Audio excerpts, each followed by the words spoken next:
Mais d'abord, le monde bouge, Axel de Tarlet, et ce symbole, quel symbole? L'aéroport d'Orly va fermer ses portes, évidemment en raison d'un effondrement, je cite, majeur et brutal du trafic aérien.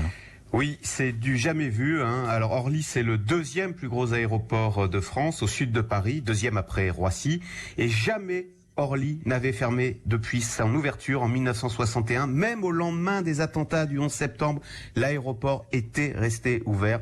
Donc oui, c'est un symbole terrible. Hier, j'avais au téléphone le personnel, les dirigeants d'Orly, et il y avait de l'émotion parce que l'aérien, c'est un secteur de passionnés. Et un aéroport vide, un aéroport qu'on doit fermer, c'est traumatisant, mais il n'y a pas le choix.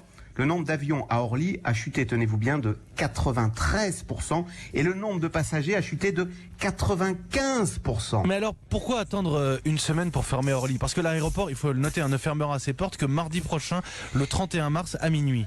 Eh bien parce qu'il n'y a pas de mode d'emploi pour fermer un aéroport. C'est plus compliqué que ce qu'on imaginait. C'est compliqué de fermer un aéroport. Et c'est pour ça que cette décision est terrible. Parce que c'est une capitulation. C'est un aveu. Si on ferme Orly, c'est qu'on sait que le trafic va rester longtemps perturbé. Pourquoi ?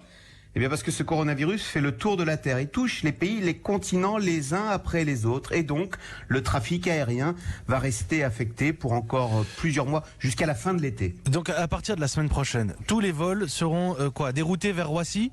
Exactement. Alors naturellement, tout cela a été organisé, concerté avec Air France, qui comprend tout à fait cette fermeture, étant donné que le propre trafic d'Air France a chuté de plus de 90%.